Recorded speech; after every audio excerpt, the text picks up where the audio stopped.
Aleluia. Nós te agradecemos, Pai, porque o Senhor se entregou naquela cruz pelos nossos pecados e hoje somos livres para te adorar, nós somos livres para te exaltar. Muito obrigado, Pai, pela sua maravilhosa graça, porque o Senhor se entregou de graça por nós, mesmo não sendo merecedores. Mas muito obrigado, Pai, por ter entregue o seu único Filho por nós. Vamos louvar ao Senhor. Maravilhosa graça, seu infinito amor, tomou o meu lugar, a minha cruz levou, sua vida entregou para me resgatar. Pra sempre eu canto o que fizeste a mim.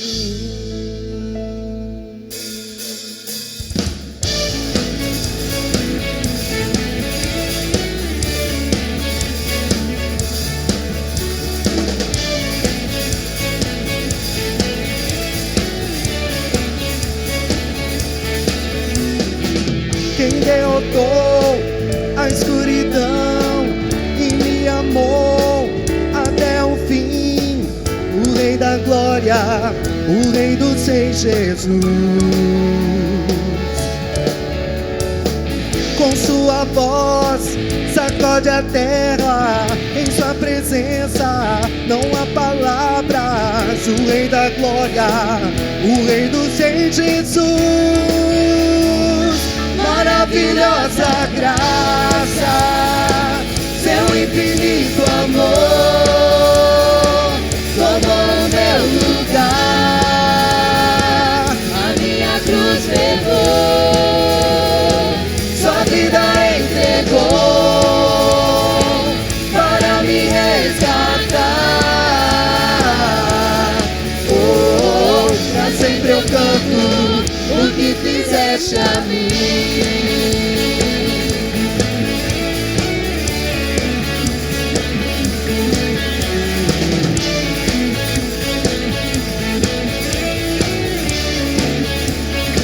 Quem traz a paz?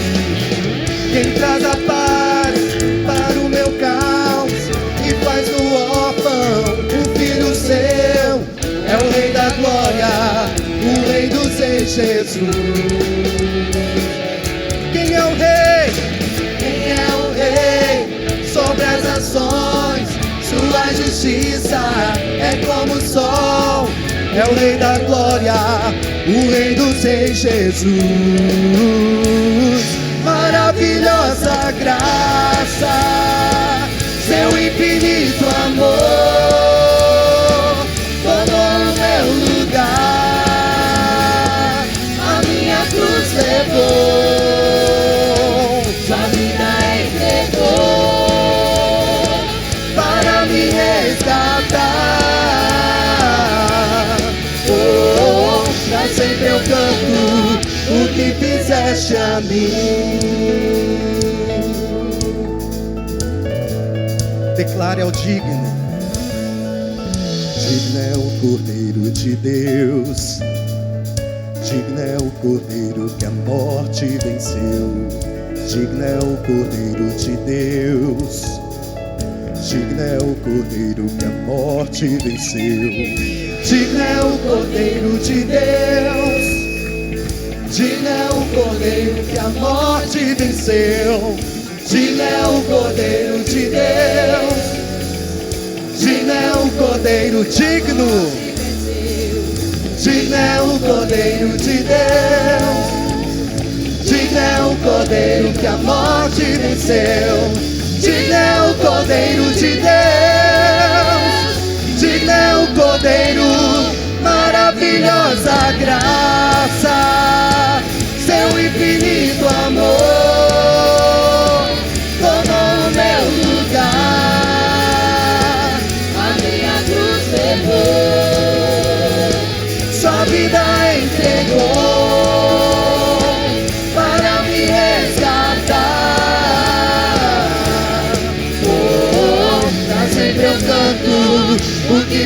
deste a mim.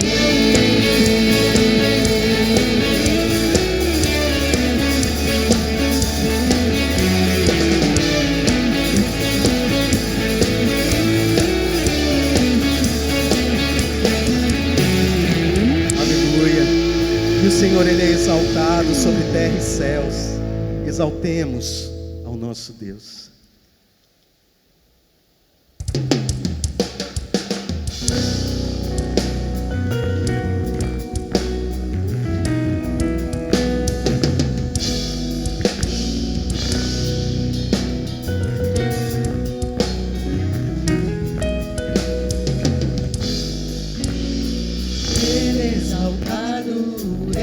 Exaltado no céu, eu louvarei, Ele exaltado para sempre, exaltado o seu nome, louvarei.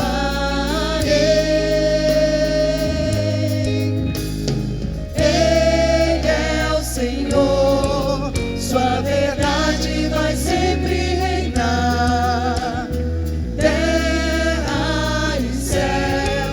Glorificam seu santo nome. Ele é exaltado no céu. Ele é exaltado no céu. Eu louvarei, Ele é exaltado para sempre, exaltado seu nome. Louvarei. Ele é o Senhor, sua verdade vai sempre reinar. Terra e céu glorificam seu santo nome. Ele é exaltado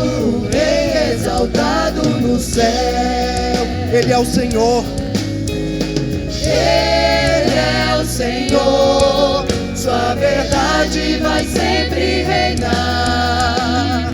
Terra e céu glorificam seu santo nome.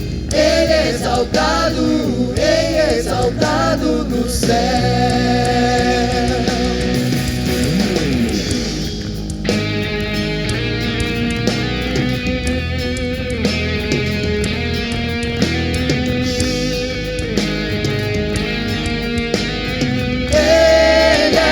Senhor, sua verdade vai sempre reinar. Terra e céu glorificam seu santo nome.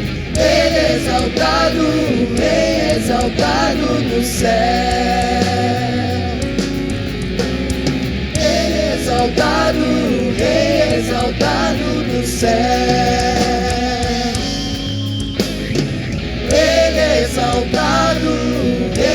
Exaltado no céu.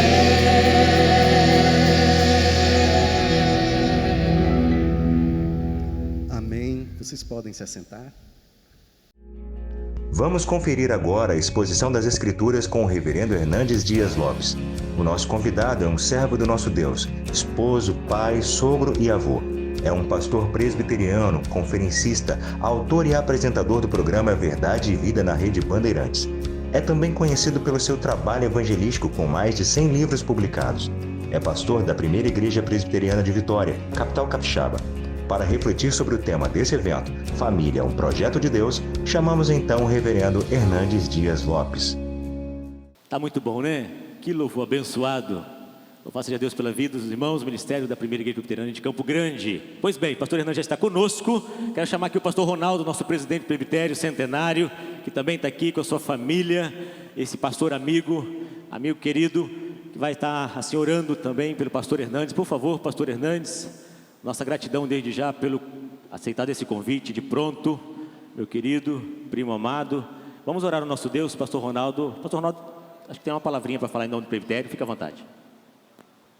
Irmãos amados, graça e paz do Senhor Jesus, amém? Quero dar as boas-vindas a todos os irmãos. A maioria das igrejas do nosso presbitério aderiram nessa programação. Eu estou muito alegre de ver essa festa linda, santa, né? Eu costumo dizer que se Davi fosse mineiro, o Salmo 122 ficaria assim: ô trem bom quando me chamaram para vir na casa do Senhor, né? Então que bom que vocês vieram aqui para juntos adorarmos o nosso Deus. Dou as boas-vindas também em nome da nossa Secretaria de Evangelização e Missões, do Sínodo. Então queremos de fato dar as boas-vindas a todos, que Deus vos abençoe. Vamos orar então? Senhor, muito obrigado mesmo, Deus, por esse momento tão rico que o Senhor nos proporciona. Não estava talvez na agenda de alguns aqui, mas na agenda do Senhor já estava determinado esse dia, esse local e essa hora, para esse encontro maravilhoso de louvor, de adoração ao nome do Senhor. E agora muito especial, nesse momento tão oportuno, que a palavra do Senhor será ministrada, que o Senhor continue falando em nossos corações, através do Teu servo, assim como o Senhor já tem feito. Traga a iluminação do Teu Espírito Santo na vida do reverendo Hernandes, para que ele possa ministrar com poder, com graça, com a autoridade do Senhor, assim como ele já tem feito, para a honra e glória do nome do Senhor mesmo. Senhor, vai de encontro a cada coração, quebranta-nos, deixe-nos sensíveis à Tua palavra. Oramos em nome de Jesus, amém. Deus abençoe, meu irmão.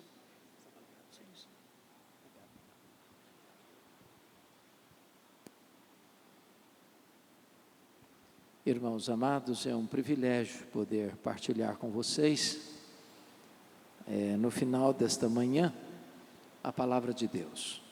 O texto que eu vou ler, e peço que você abra sua Bíblia, por gentileza, é primeiro livro de Samuel, capítulo 30.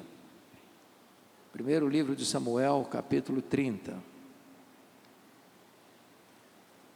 Peço que depois da leitura do texto, você mantenha a sua Bíblia aberta nesta passagem.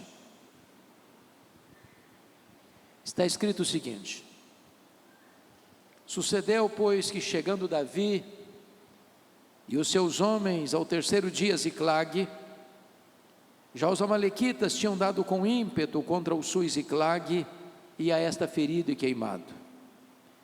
Tinham levado cativas as mulheres que lá se achavam, porém a ninguém mataram, nem pequenos, nem grandes. Então somente os levaram consigo e foram o seu caminho.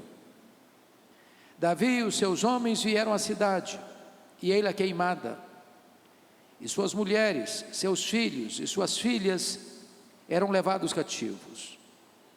Então Davi e o povo que se achava com ele ergueram uma voz e choraram, até não terem mais forças para chorar.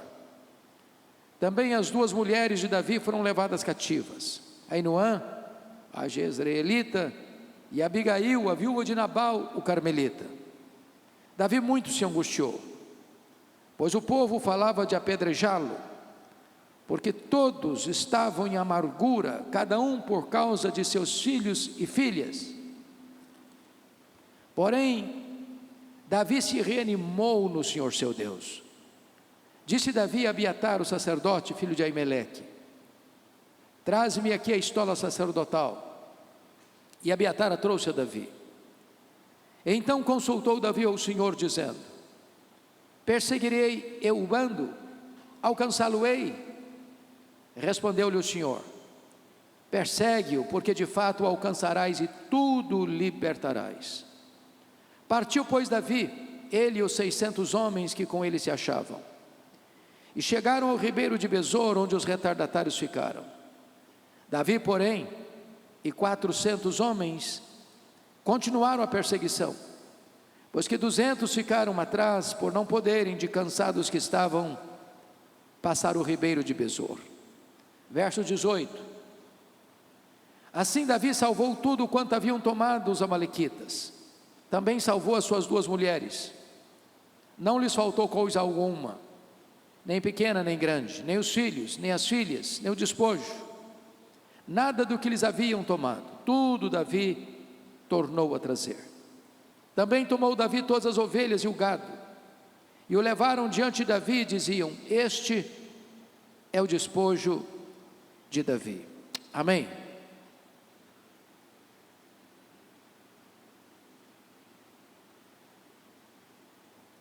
Eu quero falar hoje sobre o tema tomando de volta o que o inimigo levou.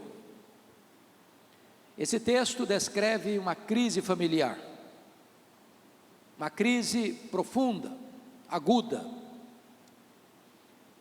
O sogro quer matar o genro, o rei Saul quer matar Davi. Já faz mais de 10 anos que o projeto de governo de Saul, primeiro rei de Israel, é eliminar, é matar Davi, o sucessor do trono. Davi não tem mais para onde fugir, para as cidades, para os desertos, para as cavernas. Então diz a Bíblia que Davi busca asilo político entre os filisteus, arqui-inimigos de Israel, passando a ideia de que ele estava desertando de Israel e se aliando aos filisteus.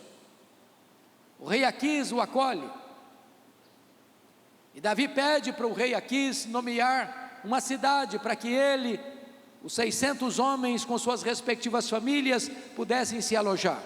E então a cidade de Ziclag é nomeada, e Davi fica ali durante um tempo, se livrando dos ataques terríveis de seu sogro, o rei Saul. É nessa conjuntura que o rei filisteu resolve convocar o seu exército para guerrear contra Israel, e convoca Davi e seus homens para se juntarem a ele nessa batalha, nessa conflagração. Por providência divina, os príncipes filisteus percebem que Davi, sendo um guerreiro e israelita, e tendo fama de grandes vitórias, não podia ter Davi com eles, e Davi é dispensado dessa luta. Ao retornar para Ziclag, sua cidade refúgio, diz a Bíblia, que constatam que os terroristas do deserto, os amalequitas, tinham atacado a cidade, tinham ferido a cidade, tinham queimado a cidade, tinham espoliado a cidade, e tinham levado os filhos, as filhas e as mulheres cativas. Diz a Bíblia que Davi, ao ver essa cena de tragédia, um rastro de destruição, começa a chorar, e chora até não ter mais forças para chorar. Seus homens, seus aliados, querem apedrejá-lo, e nessa conjuntura de aperto, de cerco, de entrincheiramento, diz a Bíblia que Davi se reanimou no Senhor seu Deus, e buscou a Deus em oração, e perguntou para Deus: perseguirei eu o bando, alcançá-lo-ei? E Deus responde a Davi: persegue o inimigo, Davi, porque tudo que ele tomou de você, você vai trazer de volta. Davi foi, Davi lutou, Davi venceu, Davi tomou de volta os filhos, as filhas, as mulheres, os rebanhos, nada ficou nas mãos do inimigo. Diante desta narrativa bíblica, vendo aqui um retrato da batalha que a família enfrenta hoje, eu gostaria de extrair desse texto algumas lições que passo a descrever. Primeiramente, nós vamos ver como é que é este ataque do inimigo à família. E veja comigo, por favor, o versículo 1. Deram com ímpeto contra o Sul e Ziclag. E significa que quando o inimigo vem atacar a família, o ataque dele é implacável, é impiedoso. O inimigo não veio para brincar. Ele é um ladrão, ele é um assassino, ele é maligno, ele é perverso, ele é o pai da mentira, ele é uma víbora, ele é um dragão, ele é um leão que ruge. Ele veio para roubar, ele veio para matar, ele veio para destruir, e há muitas pessoas e muitas famílias profundamente atingidas pelo ataque deste inimigo. Há alguns anos, eu estava pregando aqui na Grande Vitória, era um culto familiar, e enquanto eu pregava, uma mulher chorava convulsivamente. Terminado o momento devocional, eu fui procurar aquela mulher e perguntar: o que está acontecendo com a senhora? E essa mulher olhou para mim com um semblante triste e me respondeu assim: pastor, o diabo destruiu a minha vida. E eu perguntei: o que a senhora quer dizer com isso? Ela me respondeu: eu tinha uma família, meu marido, meus 2 filhos, um bom apartamento, um bom salário, mas não tinha paz na nossa casa. Havia uma sombra, uma nuvem escura sobre a nossa casa. E ela me disse: um dia eu acordei assustada com um grito dos meus filhos. Quando eu me levantei, percebi que meu marido não estava do meu lado. Corri para a porta estava fechada. Eu bati, a porta não se abriu. Eu arrombei a porta e me deparei com um quadro horrível. O meu marido estava apunhalando os nossos filhos. Quando eu entrei no quarto, ele enterrou o punhal no seu próprio peito e caiu sem vida sobre os corpos ensanguentados dos meus filhos. Ela me disse: pastor, eu levei toda a minha família para o cemitério. O diabo destruiu a minha vida. Há muitas pessoas profundamente atingidas, profundamente machucadas por este ataque implacável do inimigo. Mas se você percebe o verso 1, diz que os amalequitas, os terroristas do deserto, queimaram a cidade e feriram a cidade. Você queima estruturas físicas, sofrendo prejuízo financeiro, mas você fere pessoas. E há muitas pessoas, meus irmãos, na família, feridas na honra, feridas na emoção, feridas fisicamente, pessoas que têm marcas profundas de dor, pessoas que sofreram um abuso sexual na infância, que nunca superaram essa dor, pessoas que foram agredidas pelos próprios pais e carregam um trauma na alma. Eu estava pregando certa feita em São Paulo, e uma mulher de 60 anos aproxima-se de mim com a palma da mão, uma grande cicatriz, e ela disse: o senhor sabe que cicatriz é essa? Eu falei: claro que eu não sei. Ela me disse: eu fui esfaqueada pela minha mãe quando eu tinha 10 anos.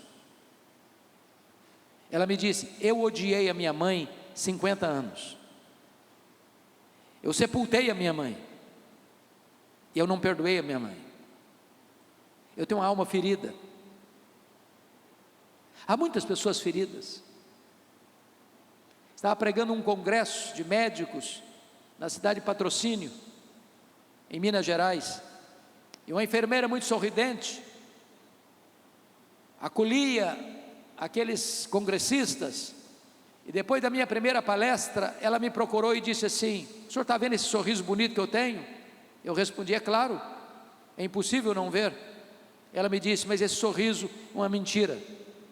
Por trás desse sorriso eu carrego uma alma doente, machucada, ferida. Há muitas pessoas assim, machucadas e feridas.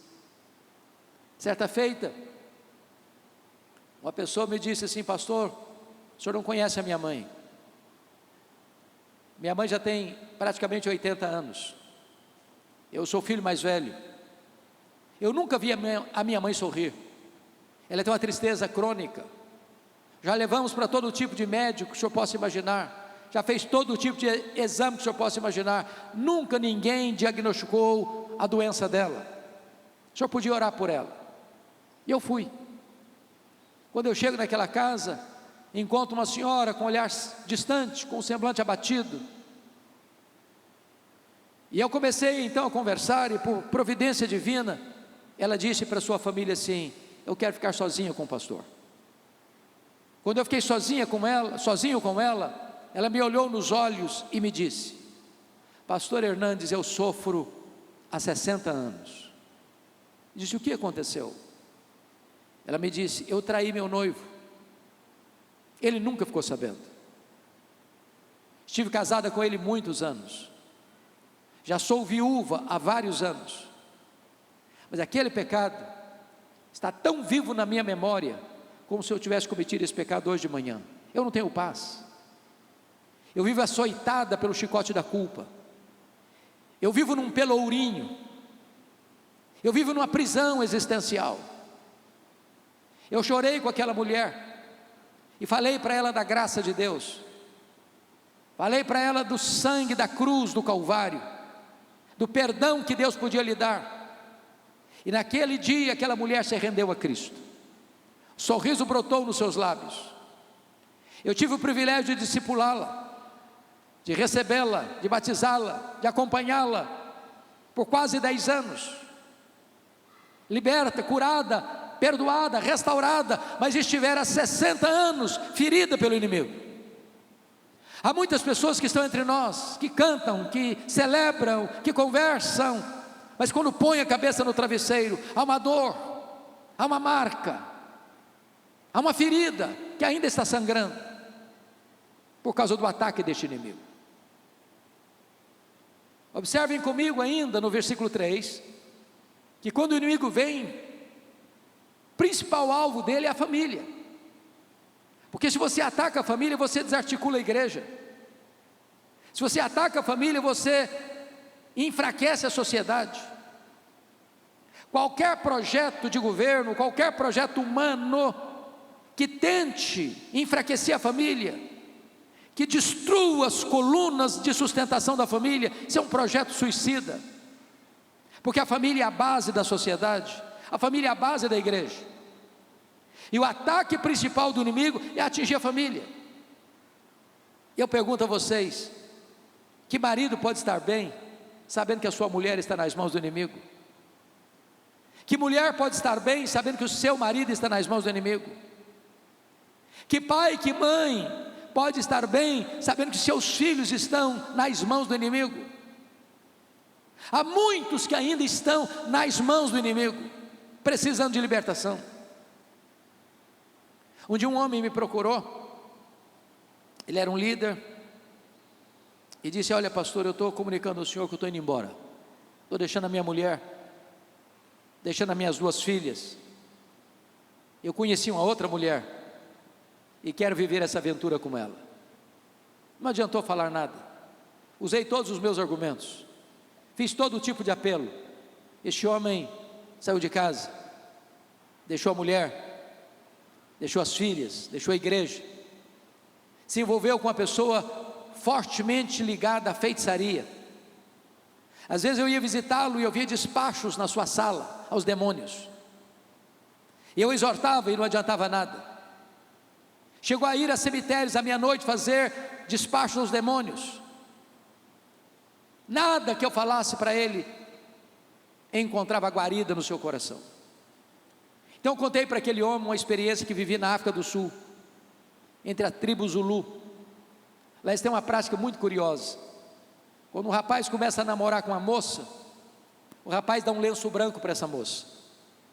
Se o namoro terminar, a moça tem que devolver o lenço branco para o rapaz.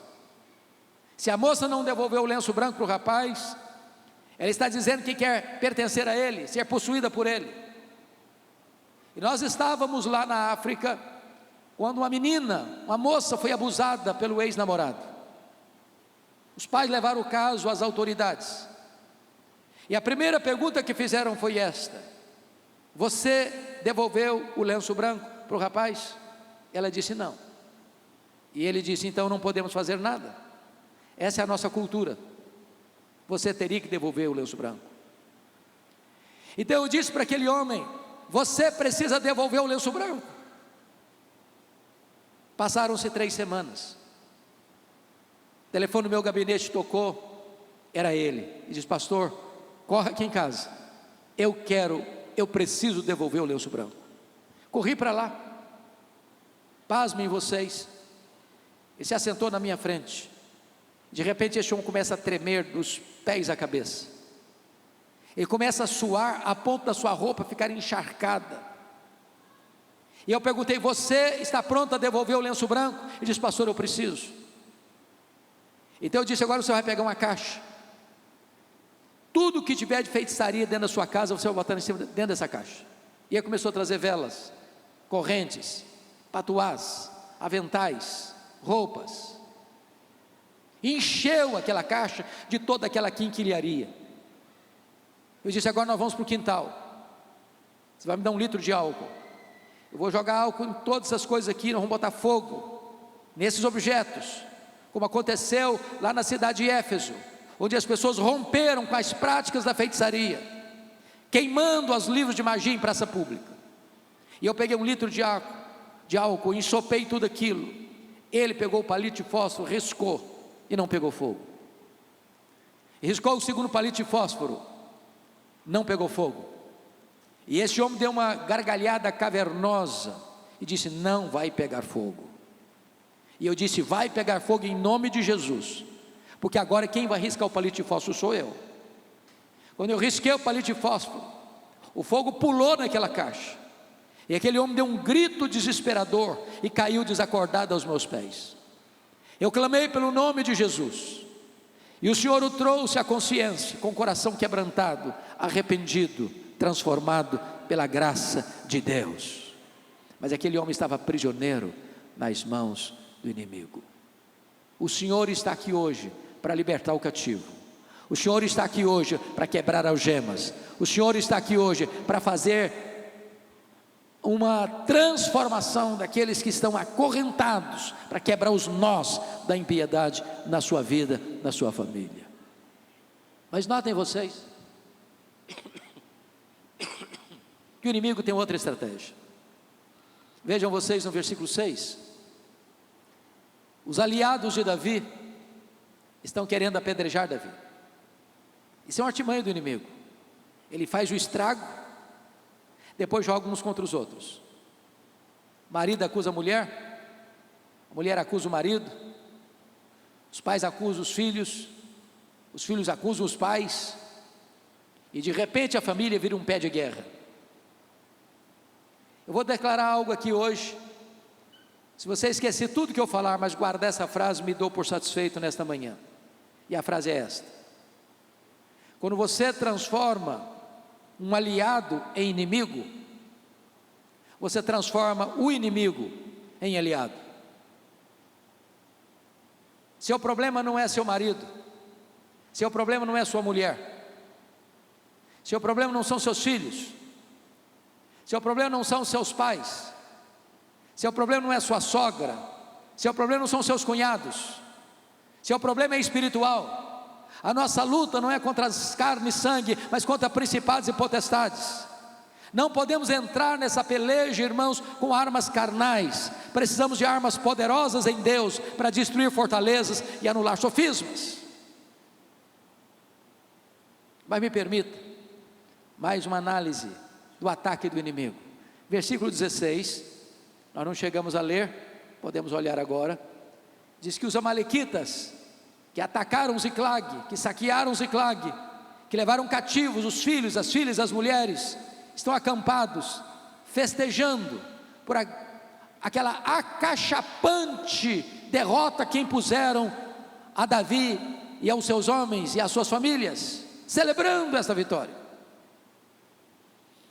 Irmãos queridos, quando o inimigo consegue atingir a nossa vida ou a nossa família, ele celebra isso. A pergunta que eu faço a você nesta manhã é esta: onde a sua vida, onde a sua família está produzindo festa? No arraial de Deus ou no acampamento do inimigo? Me permita ilustrar isso. Todos vocês conhecem a história de Sansão, juiz de Israel. O nascimento dele foi um milagre, a vida dele foi um portento. Mas esse homem, sendo nazireu, ele era consagrado a Deus desde o ventre. E como nazireu, ele não podia fazer 3 coisas. Ele não podia cortar o cabelo, ele não podia tocar em cadáver, ele não podia beber bebida forte. Diz a Bíblia que um dia Sansão olha para uma moça filisteia, e ao chegar em casa ele diz para o seu pai: papai, eu quero aquela moça para mim. Seu pai disse: não, meu filho, aquela moça é filisteia, ela adora outros deuses, o povo dela é o povo que nos oprime, tem muita moça em Israel. Ele respondeu para o seu pai: eu quero aquela, porque só dela eu me agrado. Notinha de rodapé: eu sou pastor há 41 anos, eu nunca vi um rapaz ou uma moça que, desobedecendo pai e mãe, na área do namoro, tenha feito um casamento feliz. Escute seu pai, escute sua mãe. A Bíblia diz então que ele vai para a casa dessa moça, para conhecer a família dela, e quando ele está indo, um leão novo salta em cima dele, e ele era muito forte, ele pega esse leão e rasga esse leão como se rasga um cabrito. Quando eu leio esse texto, na verdade eu chego a rir, porque eu não consigo rasgar um coelho, quanto mais um cabrito ou um leão.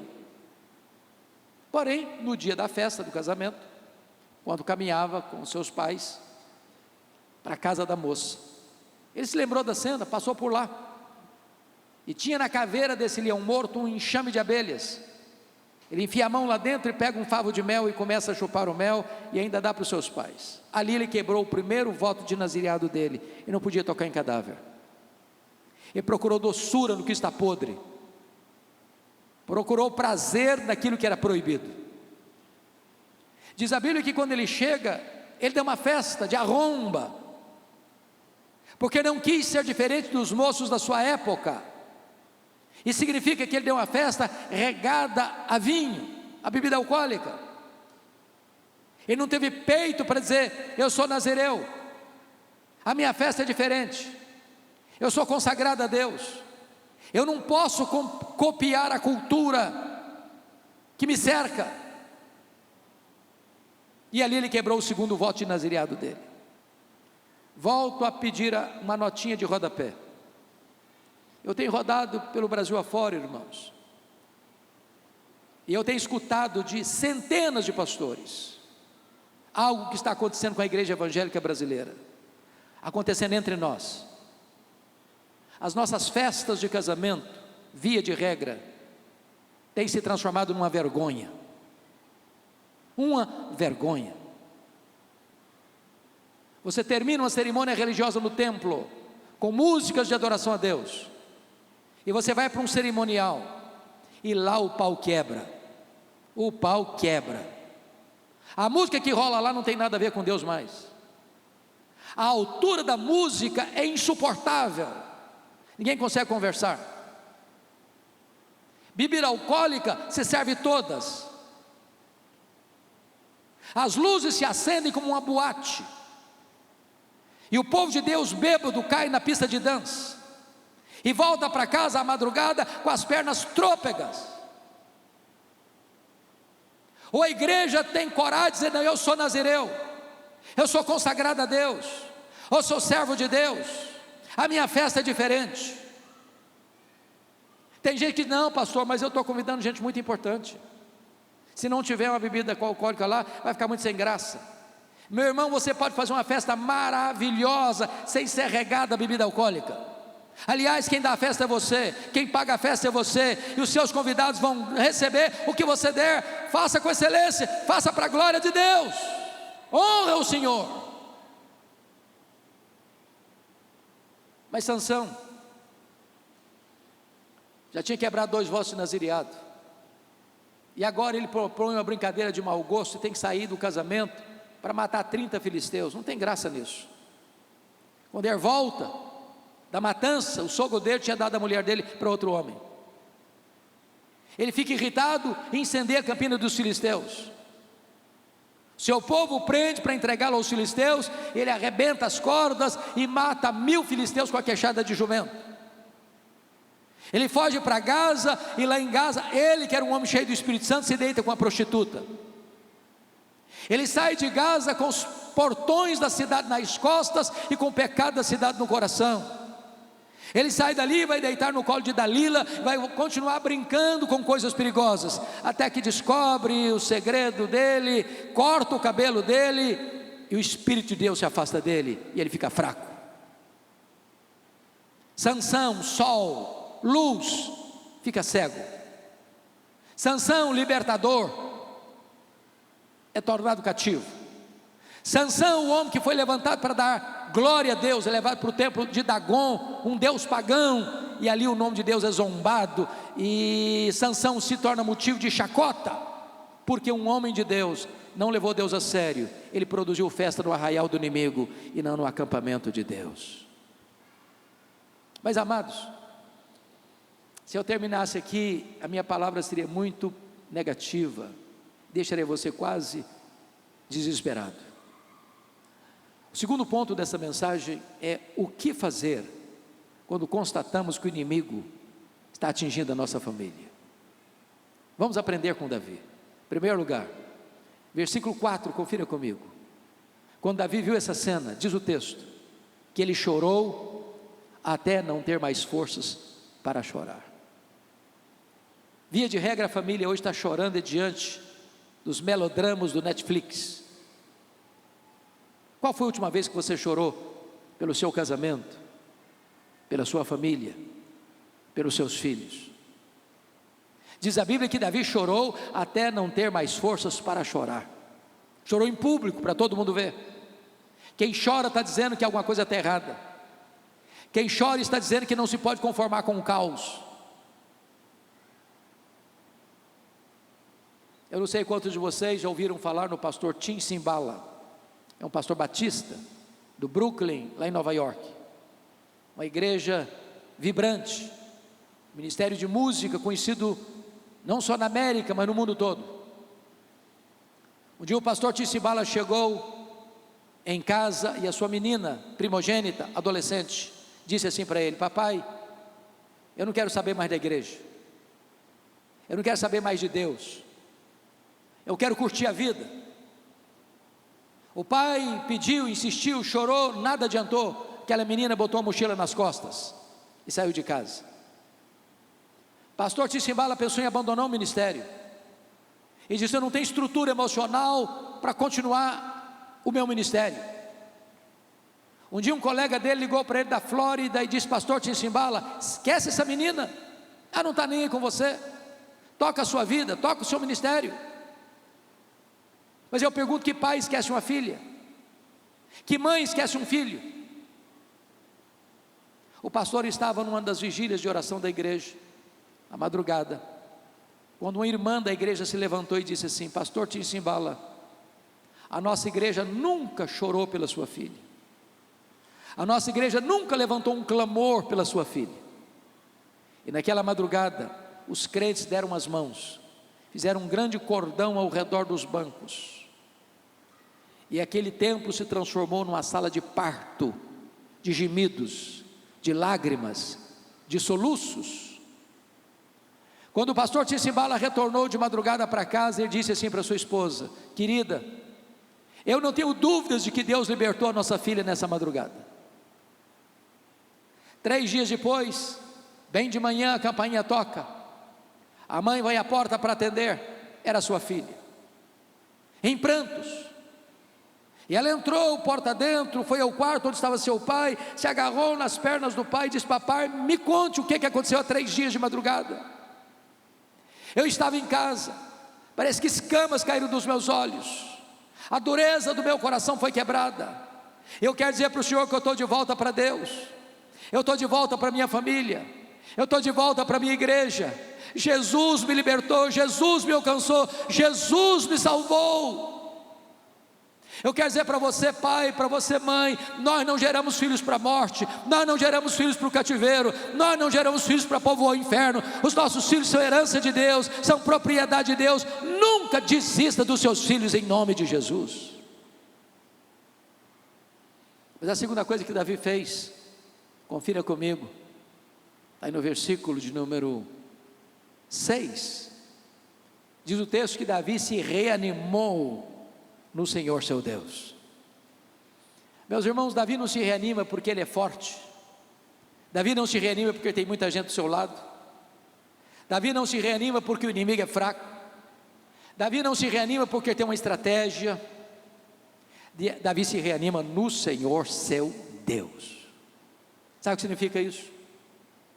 A situação pode estar caótica, parece que não tem mais saída, parece que não tem uma luz no fim do túnel, parece que não tem mais uma janela de escape, parece que a causa está perdida, mas com Deus essa situação pode ser revertida. Reanime-se no Senhor seu Deus.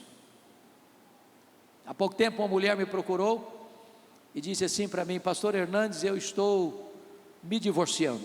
E eu tomei um susto, porque eu achava o casamento dela um casamento modelo, e eu ainda um tanto quanto em pânico com a informação. Eu perguntei: mas por que você está se divorciando? Ela foi categórica, ela respondeu assim: secou, está claro ou precisa botar legenda? Eu disse: secou, minha filha? Bom, se secou, tem esperança. Ela arregalou os olhos e disse: como assim tem esperança? Eu disse: você não leu na Bíblia lá que a vara seca de Arão floresceu? Pois Jesus pode fazer florescer esse sentimento que está seco no seu coração. Ele falou: o senhor está maluco? Estou falando para o senhor que morreu, não tem mais nada, morreu. Falei: morreu? Ué, mas se morreu também tem esperança. Você não leu na Bíblia que Jesus ressuscita os mortos? Pois Jesus pode ressuscitar o sentimento que está morto no seu coração. Ele falou: pastor, o senhor pirou mesmo. Estou falando para o senhor que acabou, que não tem mais nada, entendeu? Não tem mais nada. Eu falei: não tem mais nada? Acabou mesmo? Ué, mas então tem esperança. Você não leu na Bíblia que Deus chama a existência as coisas que não existem?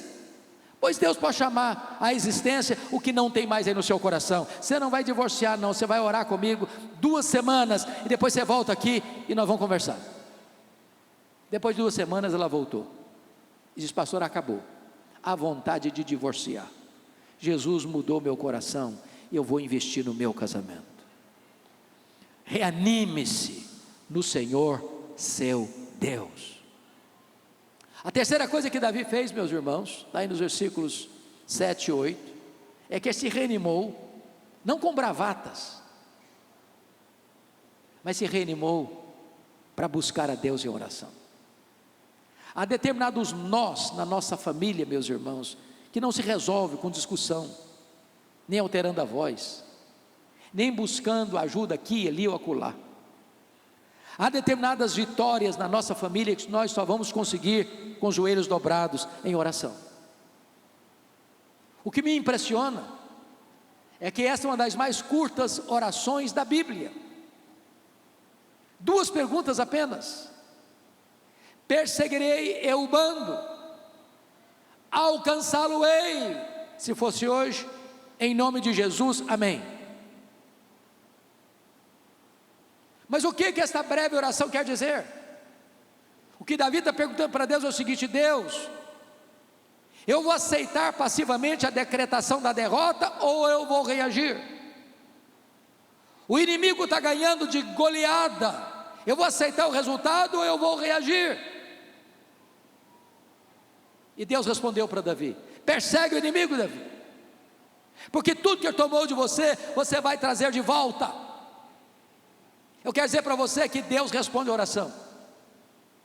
Quando você trabalha, mas quando você ora, Deus trabalha. A oração é a arma mais poderosa que Deus colocou na sua, na minha, na nossa mão, porque a oração conecta a fraqueza humana à onipotência divina, o altar da terra com o trono do céu. Ore, jejue, chore, lute, você verá a vitória de Deus na sua vida e na sua família. Agora preste atenção: o que Deus promete é vitória e não ausência de luta. O que Deus promete é chegada certa e não caminhada fácil.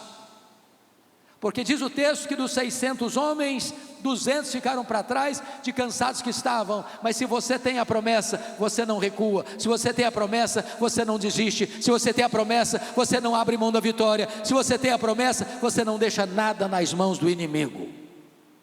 Diz a Bíblia que Davi foi, que Davi lutou, que Davi venceu, que Davi tornou tudo a trazer de volta. As coisas grandes, as coisas pequenas, os filhos, as filhas, as mulheres, o despojo, nada ficou nas mãos do inimigo. Eu quero terminar fazendo a você uma pergunta: o que é que um dia você já teve, que foi tirado de você? Talvez a alegria da salvação, talvez o entusiasmo com a obra de Deus, talvez a sua vida devocional, talvez o afeto no seu casamento, talvez o diálogo na sua família. Tome de volta aquilo que Deus lhe deu. Quando Moisés estava tirando o povo de Israel do Egito, Faraó tentou 4 vezes impedir que o povo de Israel saísse. A primeira vez em Êxodo 8:25, não precisa ir embora não, fica no Egito mesmo, adore a Deus no Egito mesmo. Moisés disse: não, Egito é lugar de escravidão, nós vamos embora. Faraó partiu para a segunda tentativa, Êxodo 8:28. Tá bom, vocês podem ir embora, mas não vá muito longe não, fica aqui perto, vão ser bons vizinhos. Você serve a Deus e ao Egito ao mesmo tempo. É um pé numa canoa e outro noutra canoa. Aproveite o melhor da igreja, o melhor do mundo. Moisés diz: não, eu vou embora, aqui é terra de escravidão, nós vamos embora. Faraó partiu para a terceira alternativa, está lá em Êxodo 10, versos 10 e 11. Tá bom, vocês podem ir embora, mas as crianças ficam, os filhos ficam, vocês de cabecinha branca podem ir embora, a juventude fica comigo. Que proposta sedutora. E eu quero dizer para você, jovem, que o lugar de jovem curtir a vida não é no Egito. O lugar de jovem curtir a vida é na presença de Deus, é na casa de Deus, porque só na presença de Deus tem plenitude de alegria. Então Faraó partiu para a quarta alternativa, está lá em Êxodo capítulo 10, versículos 24 a 26. Tá bom, pode ir embora todo mundo, mas os rebanhos ficam. Vocês servem a Deus e o dinheiro de vocês serve ao Egito. A resposta de Moisés a Faraó é emblemática. Ele respondeu assim: Faraó, você quer todos os nossos rebanhos? Escute isso: nem uma unha ficará no Egito. Até hoje eu não sei para que serve uma unha, deve servir para alguma coisa. Nem uma unha, Faraó, vai ficar no Egito. Tudo que somos nós, tudo que temos nós levaremos conosco. A minha palavra para você hoje, meu irmão, minha irmã: tome de volta tudo que Deus lhe deu. Não deixe nenhuma unha nas mãos do inimigo, para que a nossa família possa ser de Deus e a nossa família possa glorificar a Deus. Que a nossa família, como Josué disse mais tarde, possa ser essa verdade: eu e a minha casa serviremos ao Senhor. Que Deus nos abençoe. Amém.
Transforma-me conforme a tua palavra e enche-me até que em mim se ache só a ti.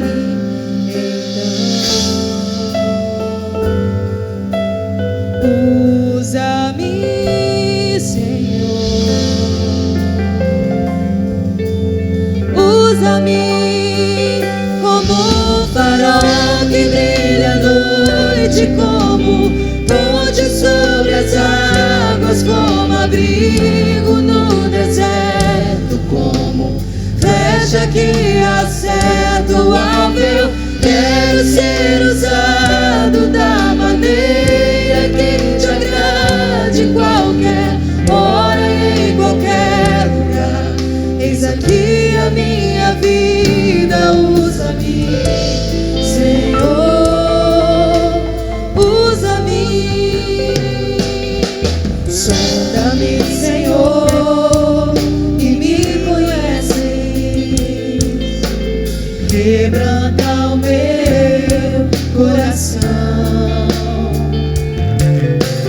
Sova-me conforme a tua palavra e enche-me até que em mim se ache só a ti.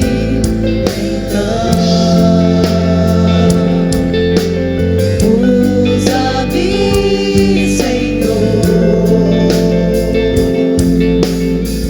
usa-me como um farol que brilha à noite, como ponte sobre as águas, como abrigo no deserto, como flecha que acerta o alvo. Eu quero ser usado da maneira que te agrade, em qualquer hora e em qualquer lugar. Eis aqui a minha vida, usa-me, Senhor, usa-me, sonda-me, quebranta-me, transforma-me, enche-me e usa-me, sonda-me, quebranta-me, transforma-me, enche-me e usa-me, sonda-me, quebranta-me, transforma-me, enche-me e usa-me, sonda-me, sonda-me, transforma-me, enche-me e usa-me como um farol que brilha à noite, como ponte sobre as águas, como abrigo no deserto, como flecha que acerta o alvo. Eu quero ser usado da maneira que te agrade, em qualquer hora e em qualquer lugar. Eis aqui a minha vida, usa-me, Senhor, usa-me, Senhor.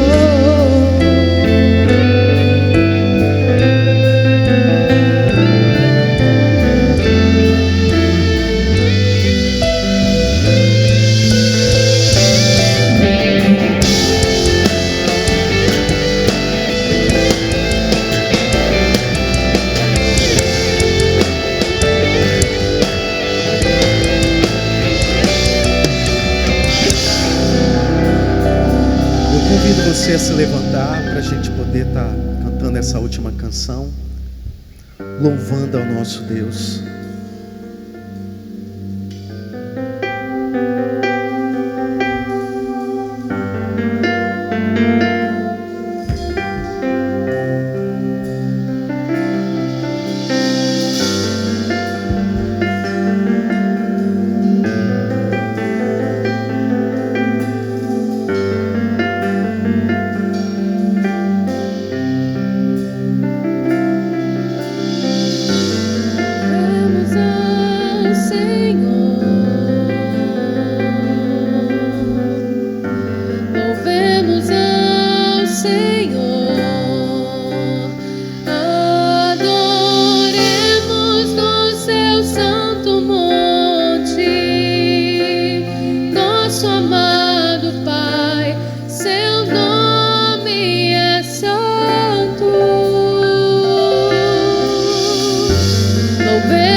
seu nome é santo.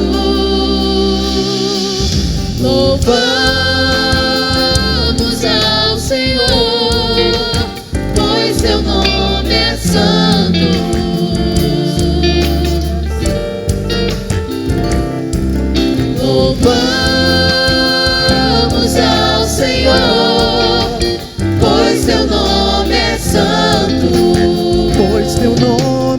Santo.